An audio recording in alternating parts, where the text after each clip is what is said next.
مسئلہ اسرائیل کو تسلیم کرنے کا نہیں ہے، مسئلہ فلسطین کو تسلیم کرنے کا ہے۔ اسرائیل مغرب کا اور برطانیہ کا ناجائز بچہ ہے۔ اگر انہوں نے یہ کہا تھا کہ کشمیر ہمارا شہرگ ہے، اگر یہ صحیح ہے تو کیا آج آپ نے کشمیر پر سودا نہیں کیا؟ 75 سال آپ نے کشمیریوں کے خون پر سیاست کی۔ ان قربانیوں کو مسلمان نظر انداز کر سکتا ہے؟ اور کس طرح عالم اسلام نے نظر انداز کیا ہوا ہے؟ آج سب کچھ آپ کے ہاتھوں سے چھینا جا رہا ہے اور ہم آنکھیں بند کیے ہوئے ہیں۔ ہماری آزادیاں ہم سے چھینی جا رہی ہیں۔ آپ جانتے ہیں یہاں اس ملک میں ایک لہر چل پڑی تھی، آپ کی ٹی وی پہ مختلف چینلز پہ ایسے لوگ آ رہے تھے جو کہتے تھے اسرائیل کو تسلیم کیا جائے۔ وہ اللہ کے بندو، مسئلہ اسرائیل کو تسلیم کرنے کا نہیں ہے، مسئلہ فلسطین کو تسلیم کرنے کا ہے۔ قبضہ فلسطین کی سرزمین پہ ہوا ہے، قبضہ آپ کے قبلہ اول پہ ہوا ہے، مسجد اقصی پہ ہوا ہے۔ اس کو آزاد کرنے کی بات ہونی چاہیے، فلسطین کو آزاد کرنے کی بات ہونی چاہیے۔ اسرائیل کی دہشت گردی اور اس کی طرف سے جو قبضہ کیا گیا ہے، اس قبضے سے اپنی سرزمین چھڑانے کی بات ہونی چاہیے۔ یہ عجیب بات ہے کہ میں یہاں پر اپنے پشتون سرزمین پر کسی کی بالادستی تسلیم نہیں کرتا، اپنے وسائل پر کسی کو قابض ہونے نہیں دیتا، لیکن میں قبلہ اول کو اسرائیل کے حوالے کرنے پر آمادہ ہوں۔ میں فلسطینی مسلمانوں کی زمینوں کو اسرائیل کے حوالے کرنے پر آمادہ ہوں۔ کیا ہمیں اپنی تاریخ بھول گئی ہے؟ میں آپ کو بتانا چاہتا ہوں، ہم بڑا یاد کرتے ہیں قرارداد پاکستان، 1940 کی قرارداد پاکستان۔ قرارداد پاکستان کا حصہ ہے۔ جب بانی پاکستان محمد علی جناح نے قرارداد پاکستان پیش کی، اس کا حصہ ہے یہ کہ فلسطینی زمینوں پر یہودی بستیاں قائم کرنا غلط ہے اور ہم فلسطینیوں کے شانہ بشانہ ہے۔ یہ اس قرارداد کا حصہ ہے۔ آپ کے ملک کی بنیاد اور اساس پہ فلسطینیوں کے ساتھ ہمدردی اور ہم آہنگی اور ان کے موقف کی حمایت آپ کی گٹی میں شامل ہے۔ اور جب اسرائیل بنا تو بانی پاکستان نے فرمایا کہ یہ اسرائیل مغرب کا اور برطانیہ کا ناجائز بچہ ہے۔ آپ تو سارے سبق بھول گئے۔ اگر انہوں نے یہ کہا تھا کہ کشمیر ہمارا شہرگ ہے، اگر یہ صحیح ہے تو کیا آج آپ نے کشمیر پر سودا نہیں کیا؟ 75 سال آپ نے کشمیریوں کے خون پر سیاست کی، اس کے خون کو دنیا میں بیچا، ان کی عورت کی عصمتوں کو آپ نے دنیا میں بیچا، ان کی مظلومیت کو آپ نے بیچا، اور آج بڑی آسانی کے ساتھ آپ نے سودا کر دیا۔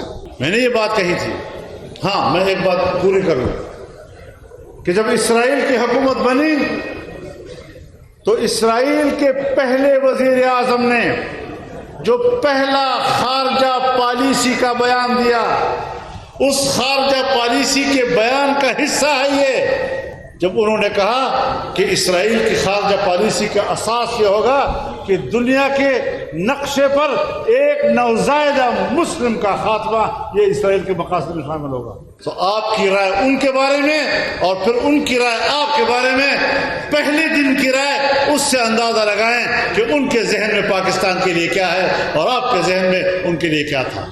آج ہم سب چیزوں سے دستبردار ہو گئے، ہم کشمیر سے دستبردار ہو گئے، ہم فلسطین سے دستبردار ہو گئے، ہم بیت المقدس سے دستبردار ہو گئے، مسجد اقصی سے دستبردار ہو گئے۔ اگر مسجد اقصی ہمارا نہیں تو عمر بن الخطاب کو کیا ضرورت پڑی تھی کہ وہ گئے اور نے مسجد اقصی پر قبضہ کر دیا، فتح کیا اس کو۔ اگر ہم اس کے حقدار نہیں ہیں تو پھر صلاح الدین ایوبی کو کیا پڑی تھی کہ وہ فوج دے کر اس نے بیت المقدس کی چابی اپنے ہاتھ میں لے لی۔ اس میں مسلمانوں کا حق ہے اور مسلمانوں کے ہاتھ میں رہا ہے۔ آج سب کچھ آپ کے ہاتھوں سے چھینا جا رہا ہے اور ہم آنکھیں بند کیے ہوئے ہیں۔ کبوتر آنکھیں بند کر کے سمجھتا ہے کہ شکاری مجھے نہیں دیکھ رہا۔ ہم جس غفلت کی سیاست کر رہے ہیں، ہم اپنی جس قومی ذمہ داری سے دستبردار ہو رہے ہیں، یہ ایک مجرمانہ عمل ہے۔ ابھی جو فلسطین میں جنگ جاری ہے، اس وقت تک 40,000 عام شہری شہید ہو چکے ہیں، عام شہری۔ جو جنگ کا حصہ نہیں ہے، زیادہ تر تعداد بچوں کی ہے، خواتین کی ہے، بوڑھوں کی ہے، جوانوں کی ہے، اور اسماعیل ہنیہ نے تو اپنا پورا خاندان قربان کر دیا اپنے ساتھ۔ کیا ان قربانیوں کو مسلمان نظر انداز کر سکتا ہے؟ اور کس طرح عالم اسلام نے نظر انداز کیا ہوا ہے؟ کس طرح دنیا اسلام کے حکمران آج خاموشی کا مظاہرہ کر رہے ہیں؟ کہاں چلی گئی ان کی اسلامی حمیت؟ رسول اللہ صلی اللہ علیہ وسلم نے تو مسلمان کو ایک امت کہا ہے، فرمایا المسلم اخو المسلم لا یظلمہ ولا یسلمہ، مسلمان کا بھائی ہے، نہ خود اس پر ظلم کرتا ہے اور نہ کسی دوسرے کے ظلم کے حوالے کرتا ہے۔ رسول اللہ صلی اللہ علیہ وسلم نے تو فرمایا مثل المؤمنین فی توادہم وتعاطفہم وتراحمہم کمثل جسد واحد اذا اشتکى عینہ اشتکى کلہ واذا اشتکى رأسہ اشتکى کلہ، کہ ایمان والوں کی ایک دوسرے کے ساتھ دوستی کرنے میں، ایک دوسرے کے ساتھ ہمدردی کرنے میں، ایک دوسرے پر مہربان ہونے میں ایسی مثال ہے جیسے ایک جسم، اگر جسم کے آنکھ میں درد ہے تو پورا جسم بے قرار، اگر اس کے سر میں درد ہے تو پورا جسم بے قرار ہوتا ہے۔ کہاں گئی آج ہماری وہ بے قراری؟ مطلب یہ کہ ہم جسد واحد نہیں رہے۔ شاید ہم امت مسلمہ تو ہوں لیکن امت مؤمنہ نہیں رہے۔ ایمان کا رشتہ کمزور ہو گیا ہے، اس کو دوبارہ جگانا ہے۔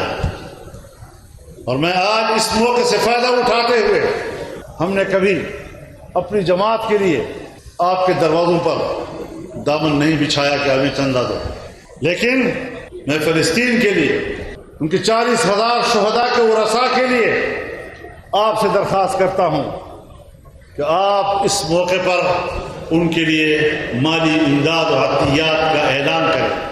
وہ آپ کی جنگ لڑ رہے ہیں، آپ کی قبلہ اول کی جنگ لڑ رہے ہیں، اور ہمیں تو راستے رکاوٹ ہے، حکومت اجازت نہیں دے رہی۔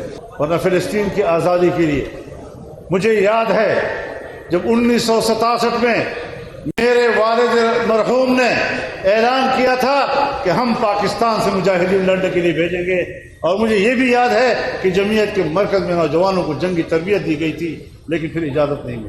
ہم آج بھی تیار ہیں کہ ہم اپنے فلسطینیوں کے شانہ بشانہ جنگ کے لیے وہاں جائیں۔ اگر جنگ نہیں کر سکتے تو کم از کم مالی امداد تو کر سکتے، ہمدردی میں ایک آواز تو بلند کر سکتے ہیں، جو کہ حق ہے ہمارے اوپر۔ اور میں آپ سے اپیل کرتا ہوں اس کے لیے، میں آپ سے کسی مدرسے کی بات نہیں کر رہا، میں آپ سے کسی اپنی پارٹی کی بات نہیں کر رہا ہوں، میں ان مسلمانوں کی بات کر رہا ہوں جہاں 40,000 شہداء کا خون آپ کو پکار رہا ہے۔ کن حالات سے ہم گزر رہے ہیں، کن مشکلات سے ہم گزر رہے ہیں۔ تو اس اعتبار سے بنیادی چیز وہی ہے کہ اگر ہم نے ملک پہ امن و امان قائم کیا، آج آپ کے صوبے میں کہاں ہے امن و امان؟